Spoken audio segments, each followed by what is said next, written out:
We are back once again today, helping you get ready for your fantasy football drafts. We are talking best ADP values from rounds 6 to 10, the middle rounds where drafts are won. Next.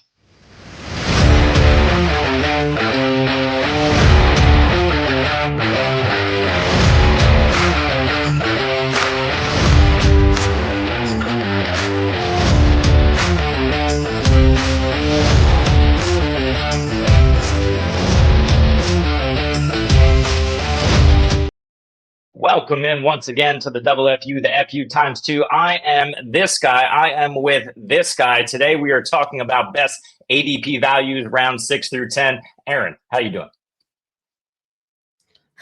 Kind of close there. As you hit go live, I realized I was on Wi-Fi and had to run over and plug my Ethernet cord in here. And I'm sitting here. I'm coming out of the theme song and I'm going, please don't be frozen when he throws it to me. Nope, we got it in. We're good to go. How's it going? Nice.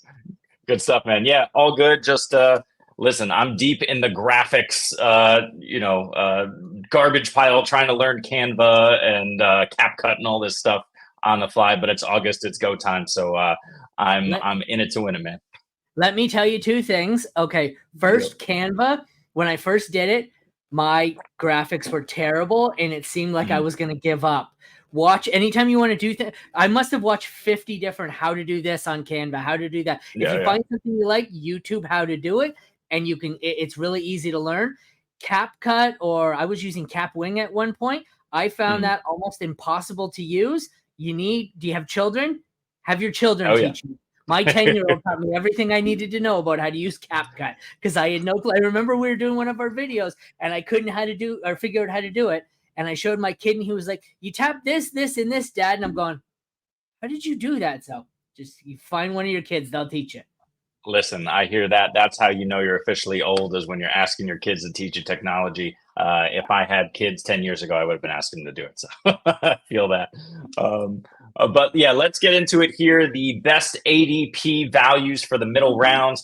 Once again, we are using PPR ADP from Fantasy Pros. This is a combination of 5 sources. It's Sleeper, it's CBS, it's ESPN, NFL.com, and RT Sports, which I think is 5 of 5 there on that list. But basically, it's a compilation and giving you, spitting out the ADP, and we will give you our favorite choices from each round. We did rounds 1 through 5 yesterday. That is up on our YouTube channel. So if you want, go check it out. If you like any of this content, please like and subscribe. But first, let's get into round 6. And Aaron, and for the benefit of you and the viewers, we will read these guys out quickly and discuss who you like at cost.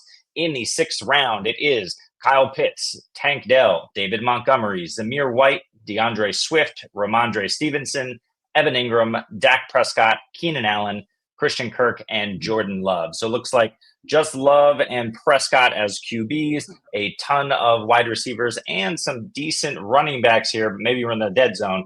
I don't know who you like. What are you thinking here in round 6, Aaron? I don't particularly love the running backs in this zone. I don't like, there's only three receivers I don't like. If I'm going quarterback, my choice here is Dak Prescott. I like him. He's a great value. My overall number 1 pick in this round would be Kyle Pitts. I know he's the first guy in there, but this always seems to be a case for me of, what are there? 6 elite tight ends, we're going to call it. I am always the one who takes the last guy. For me, I don't think Pitts has actually fallen this far. I get far more George Kittle in this range because he always seems to be the last of the 6, but I want, McBride, Laporta, Andrews, Kelsey, Kittle, Pitts. That's the 6. Am I missing someone? Sure. So Kincaid? Nah, Kincaid's in the tier below for me. So in this case, like I said, I see if we look up, Kittle technically goes for the 5th, but if it's Pitts in this case, I'll take Pitts. If it's Kittle who falls, I'll take Kittle. It's kind of weird because Pitts by ADP is the one that it should be, but I found it's Kittle more because I find Pitts goes higher. But for me, either way, it's the last of that tier for tight end. That's where I'm going. How about you? Yeah, those Kittle shares are about to pay off big time because certainly, the Brandon Ayuk trade seems imminent to the Steelers. More on that tonight or tomorrow when it actually happens. But a lot of secondary sources now reporting that on Twitter that it's basically a done deal. So assuming Ayuk's gone, Kittle is going to explode. But for Kyle Pitts, he's my guy too in this round. He could be the overall tight end one. We've seen his skill set. We know he's got a new offensive coordinator who's going to be pass centric. We know he's got a now very capable quarterback in Kirk Cousins, assuming health. And they are training him to move all over the field, both at the tight end position and at wide receiver positions. So it should be a little bit more interesting, get him moving around and make him a focal point of the offense. The other thing in Atlanta is Rondale Moore just about 20 minutes ago went down with a non-contact injury. It looks like he is done. We'll see what happens. But that's just another blow to someone who could have picked up 50 targets. That's another 50 targets that's just going to be distributed between the big three in Atlanta, and Kyle Pitts will get more of those. So, I love Kyle Pitts at this particular cost. If you're going to pick somebody else from this group, because we both settled on the same guy, I love Tank Dell as well. Dell is really interesting because I think Dell, Diggs, and Nico are all going to hover around the same stat line here or there, and Dell is by far the cheapest. So a few of those guys I absolutely love. I should add in that I'm answering this question here. I don't think Andrews does get this far. I'm looking, he's way up there. He's probably almost two full rounds ahead. I did notice I missed Engram the first pass. He would be the one I have ahead of Kincaid. So if Pitts wasn't available and Kittle wasn't available, basically my point here is in the 6th round, I'm getting my tight end because before even looking at what ADP is, I think we all know who I'm going to pick in the 7th and 8th round when we keep going. So I'm getting my tight end here if I haven't already. But so it'd be Pitts or Engram for me. Yeah, agree there. Love Engram as well. So it's a big 7 for me. It's a big 8 now, assuming Ayuk goes. Kittle absolutely jumps up into that range. Talking about the ADP, we talked about him a little bit yesterday. Mark Andrews, 47 overall, tight end 3 right now by ADP. If he falls into this range, he's an absolute smash. But I doubt it.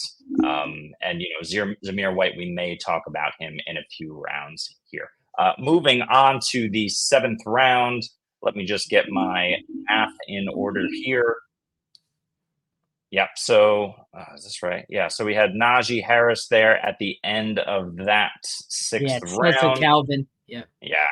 So 7th round, Aaron's favorite fantasy and reality player, Calvin Ridley, Kyler Murray, Terry McLaurin, Raheem Mostert, Chris Godwin, Tony Pollard, Jaden Reed, Jonathan Brooks, David Njoku, Rashee Rice, Zack Moss, and Jaylen Warren, all in the 7th round. Aaron, who do you like here?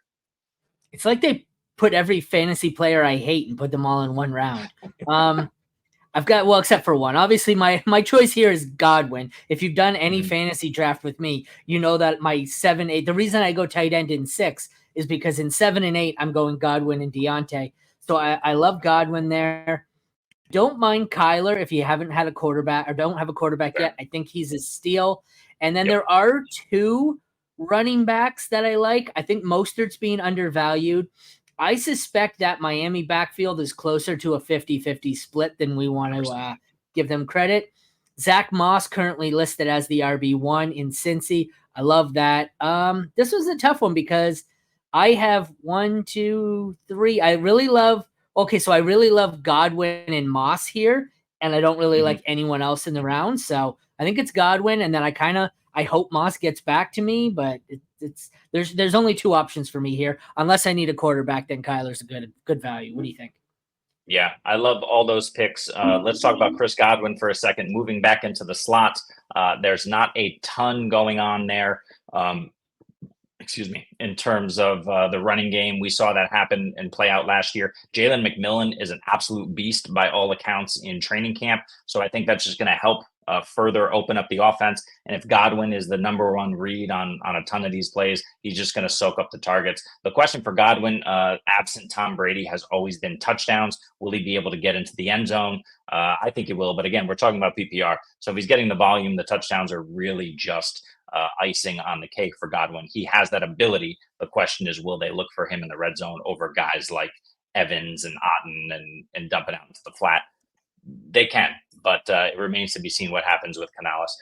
For gone there. For me, I prefer Raheem Mostert. I just think he's incredibly undervalued. I was on the Zack Moss train earlier this offseason. I've slightly cooled to the point where I probably won't take him at cost, but I don't mind it. Um, but Raheem Mostert for me continues to be undervalued, especially in PPR leagues. And it doesn't matter what league. I don't care. Like you said, it's probably going to be a 50-50 split there. We know that Devin Achane is a great value, could be the overall RB1 if he can absolutely just smash on the hyper efficiency he showed last season. We know Mostert is going to regress in both touchdowns and workload. That's fine. That offense is still incredibly dynamic. You cannot focus on any one person in that offense with just the amount of speed that they keep on the field at all times. And that Miami defense might be the worst in the league. So couple all those things together. The fact that Tua isn't a lights out quarterback, you need to kind of get the run game going. And Raheem Mostert did it last year with 21 touchdowns. He could regress by 11 touchdowns and still end up an RB1 with double-digit touchdowns this season, and Achane could go off. So I love Mostert here. But yeah, there's about 4 or 5 guys in this round I really like. It's Godwin for me. Like I said, I have a sickening amount of Godwin and Diontae, and it's just every draft. Like I said, I do originally have a lot of Zack Moss, but most of those shares were in the 10 to 12th or 13th, 14th round range. He seems to go up every 2 weeks. He goes up another round.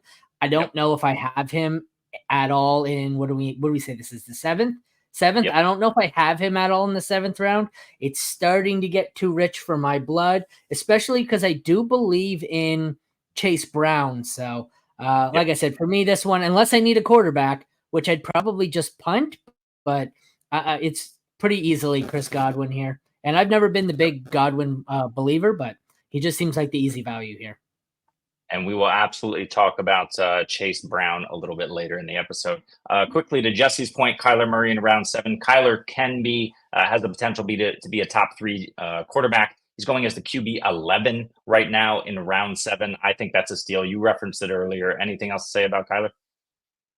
No, it's like I said, it's the last one of the quarterbacks. I'm trying to look through here just so I don't misspeak, but I think he's probably the last one of the quarterbacks where I think he has top 5 upside. Sure, I guess some of the rookies Caleb could, Jayden Daniels could, but I think he's probably the last. And I realize it's funny to say that because Brock Purdy was QB5 last year and he goes later, but I think Kyler's one of the more undervalued quarterbacks at QB10. I can't see how he finishes lower than that.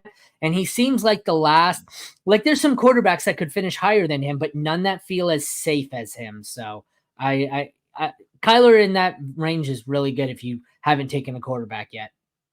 Yep, I totally agree with you. And the fact that, you mentioned Brock Purdy, he's there on his hyper efficiency and touchdown throwing prowess because of the offense he's in. Kyler Murray has been in terrible offenses and has consistently put up top tier numbers.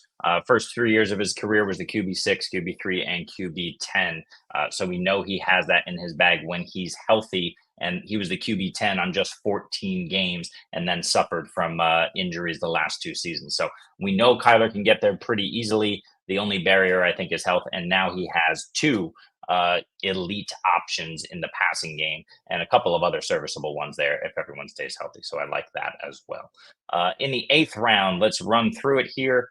I got to do some more quick math. We start with Jake Ferguson, Austin Eckler, Nick Chubb, Hollywood Brown, Diontae Johnson, Jordan Addison, Brock Purdy, Xavier Worthy, DeAndre Hopkins, Brian Robinson, Javonte Williams, and Devin Singletary. Aaron, who do you like in round 8?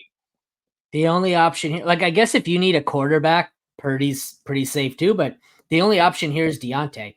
Ferguson, I'm not as high on. I think he's the kind of upside tight end you take a shot on. I don't want to do that here.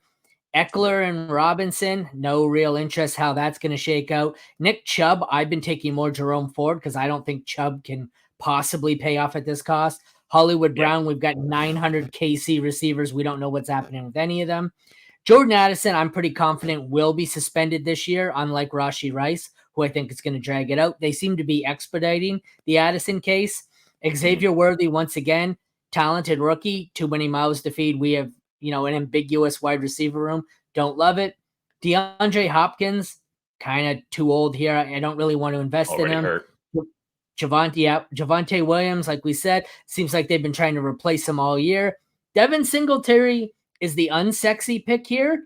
I guess he's not terrible, but I've had more shots of Tyrone Tracy than I have of Devin Singletary. So for me, out of this one here, the easy pick is Diontae Johnson, unless you've missed that tight end and you really believe in Ferguson. But I don't necessarily know if that's what I want here. So, like I said, Diontae Johnson, that's the only one I really want here.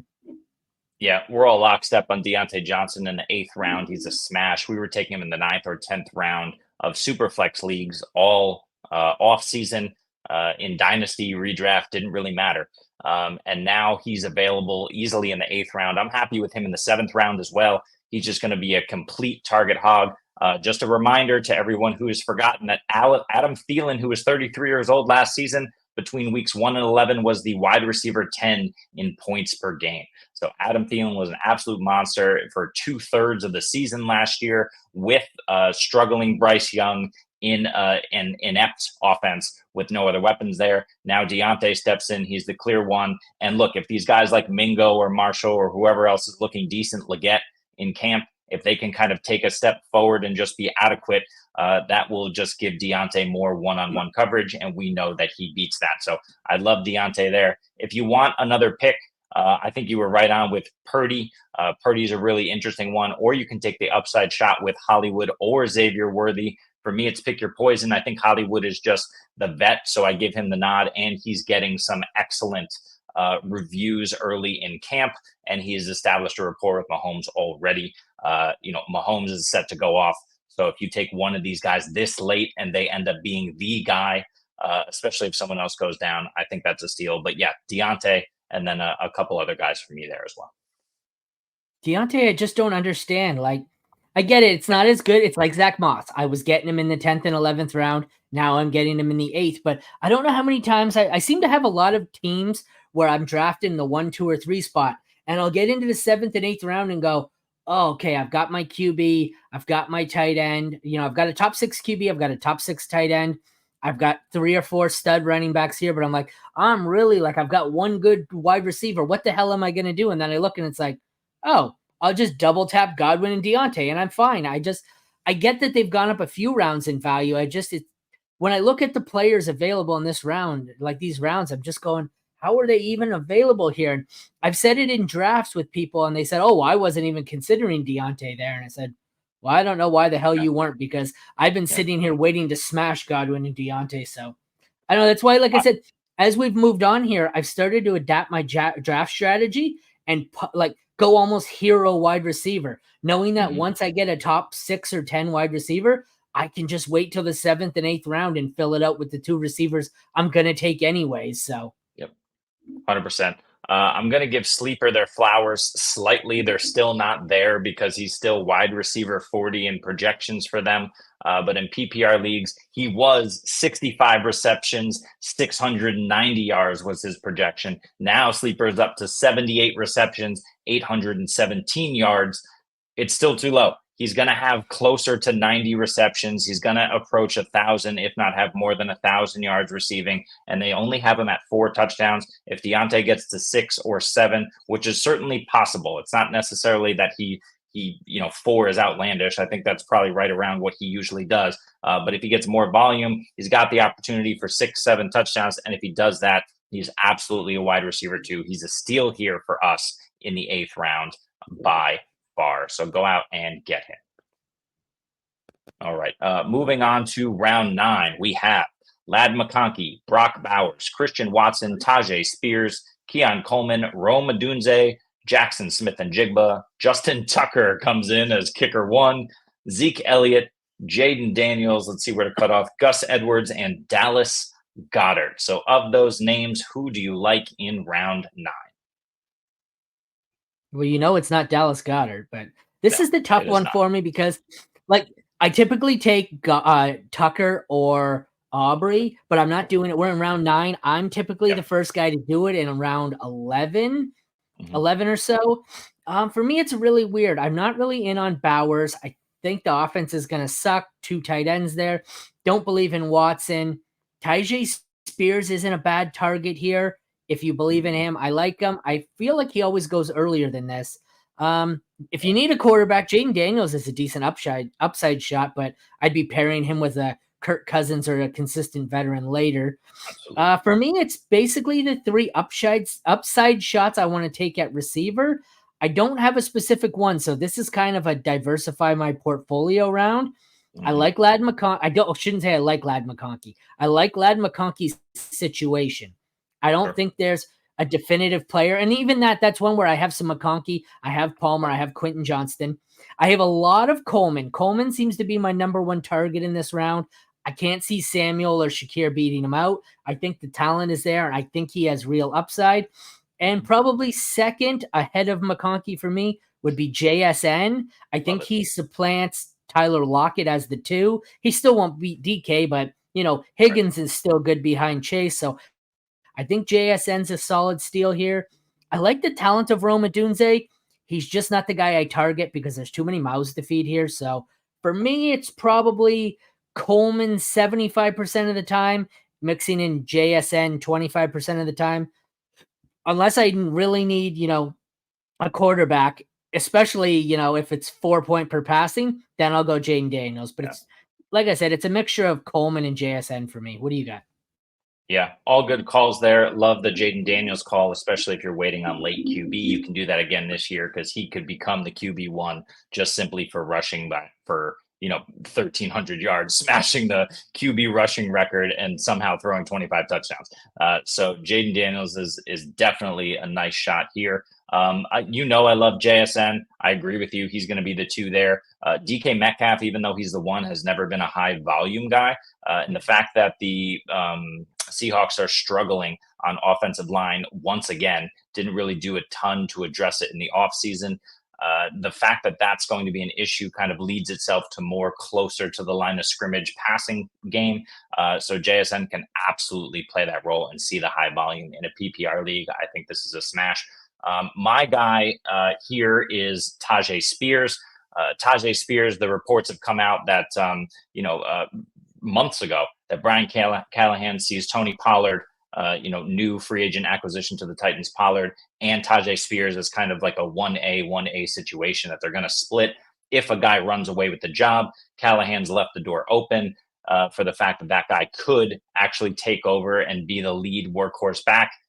I don't think Pollard's running away with the job at 27 years old. It's going to be Tyjae Spears if that's the case. He's an absolute monster. Better yards per carry than Derrick Henry in a terrible situation last year. 70 targets and 52 receptions last year, which was 9th in the NFL on limited playing time. I mean, this guy is just an absolute beast.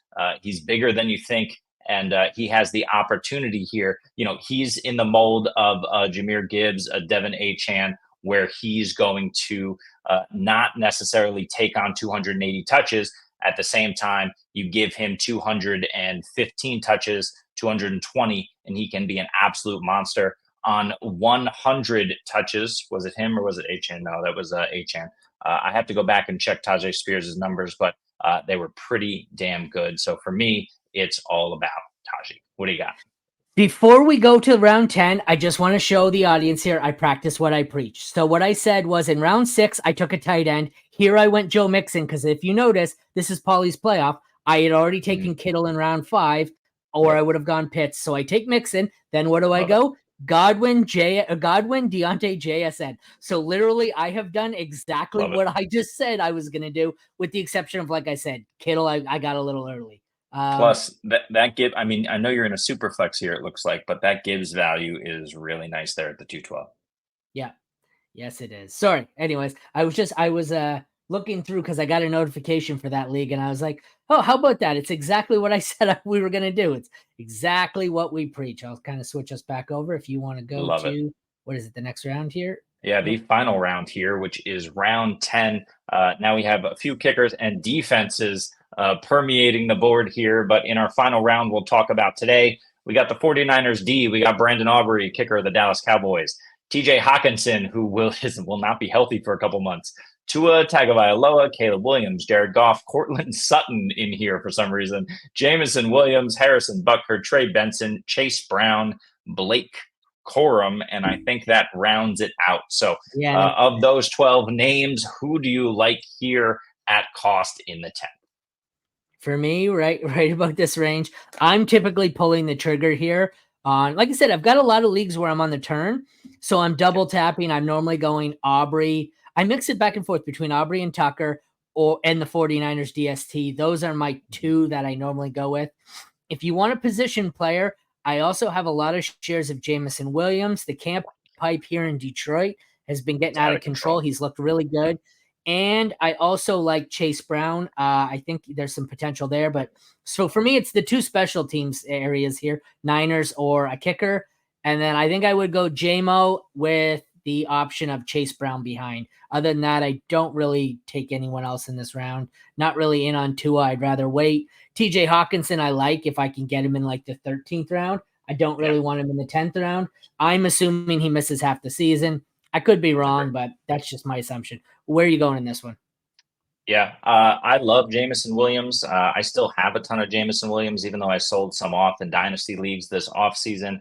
My issue with JMO is there's too many mouths to feed between Amon-Ra, Laporta, and Gibbs. I think JMO's the fourth. Now, could he be a highly efficient downfield threat as the fourth and be almost like a poor man's Jalen Waddle in this offense, the way they're talking about him? Absolutely. I think he has the talent to do that. I'm just not sure that with a defense that's improving, that they're going to need him to do that too often. But I do like the upside shot on JMO. Could be totally wrong. I think the talent's always been there. Do not hate that at all. For me, it's Chase Brown. I've been warming on Chase Brown lately, especially in the 10th. We've been pumping up Zack Moss all offseason. I will still take Zack Moss at cost. I'm just not nearly as excited as I was about a month or two ago, because everything that we've heard from Chase Brown over the last couple of months has been glowing from the Bengals. The only issue I see to Chase Brown getting on the field is his pass protection. If he's cleaned that up, because apparently he's cleaned up his route running, apparently the Bengals are going to use him split out into the slot and even out wide as a receiver. He's practicing there a little bit more than expected. So it's very possible that, they do some special things with him and put him in packages, and he becomes, fits into that Devon A. Chan role where he's just used as kind of a highly efficient playmaker back, as opposed to the guy who gets who's pounding the ball inside all the time. But he's done that in his college career as well. Chase Brown was a workhorse in college, so he's certainly talented enough. He's certainly improved. Everything looks great. In the 10th round, I'll take a shot on Chase Brown winning this job over a largely mediocre Zack Moss, as he's been for most of his career, even though I still believe in him. It's a great offense. Why not both? I know we're going by what's on the board here, but another one that I'm scrolling down here. I have some Jerome Ford. He falls 2 or 3 picks out, but he is actually, with the exception of if Jerome Ford is on the board, I take Ford. If not, then I go kicker or DST. But Jerome Ford is easily my favorite target, even though he's technically outside this round. I don't know what your thoughts on that are. I don't think Chubb can be ready at or full speed. And the other one, if you want to go a little further down, once we get outside the top 6 or 7 tight ends of maybe Njoku, the only other one I'm willing to take a shot on comes in the 10th/11th round, and that's Pat Freirmuth. So what are your thoughts there? I know I went a little outside the rules, but what are your thoughts on Ford or Freirmuth?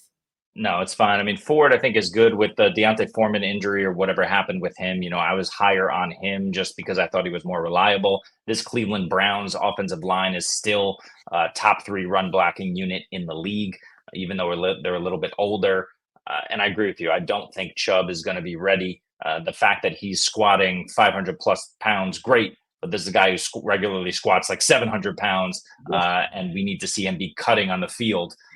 Which we haven't necessarily seen as well. So yeah, Ford is at the moment the best bet in that backfield, and it's a great offensive line. So why not? But that's exactly the point of how many of these hype videos we see. Who was it? Was it Dobbins last year, the year before? Look how fast he is running in a straight line. Well, that's great. He's never gonna run in a straight line. I want to see what he looks like when he cuts. Oh, look, he can't cut to his left at all. Well, maybe there's a problem. So I hate these videos where they're just trying to paint their own narrative, and it pisses me off.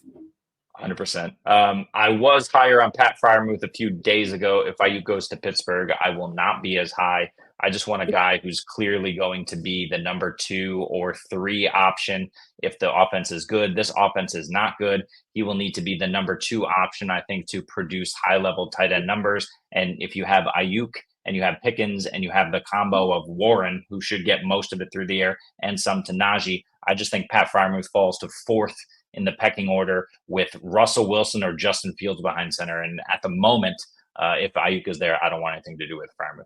It doesn't sound like that's going to happen, though. I can't find the tweet, but yesterday there was one, and it said the 4 teams. It was basically down to 2 teams. I know the Steelers and Browns were in there, but the Steelers were the one where it seemed like they had a trade good for 2 different teams ready to go. All they had to do was make a contract deal with him, and it didn't seem like the Steelers were going to be in on it. So I was originally cooling on him a bit myself, but I don't think that's going to happen. And you add in that Roman Wilson looks like he's hurt pretty badly. Yeah, that's true. There are a number of accounts that are granted second tier might be a little too nice, maybe 3rd tier, accounts that are posting that Ayuk to the Steelers is done and that it will be announced today or tomorrow. Obviously, none of the big names have said anything about that, so we don't know if it's true, but there's been a lot of groundswell this morning about that potentially happening. Will it? I don't know. But I'm just kind of assuming at this point it will. One of the accounts went so far, and again, I'm not even going to name the account because you've never heard of it and it's not worth it. But someone went as far to say it's 4 years, 115 million with 85 million guaranteed. So look, I don't know what's going to happen with Ayuk, but we know that when he gets traded, he also wants to sign to a big deal, which is the whole reason he's being traded. So who knows? Even still, Pat Freirmuth, I'm not loving him at cost. But yeah, if there's no Ayuk there, why not? All right. I think I'm good. How about yourself? Yeah, absolutely. Thank you so much for joining us. This has been the middle rounds, best ADP values, rounds 6 through 10. If you liked our content here, please go on social media and like and subscribe. We are on YouTube. We are on Twitter. We are on Apple Pods, Spotify. We have our website at fantasyfootballuniverse.com. We're on Instagram for some reason, TikTok. We're all over the map. So please check us out, posting daily content to help you win your fantasy leagues. What do you got? You should just really say, please like and subscribe. You don't have to like our content. If we say only like us, if you actually like the content, we're really going to cut a lot of our viewers out here. So just like and subscribe either way. Yeah. Even if you think we suck, just subscribe so you can tell us that we suck. Many people do that. Fair. Mindless liking and subscribing, please, of all of our content, and let's get it going. So for myself and for Aaron, thanks for joining us, and we will see you next time.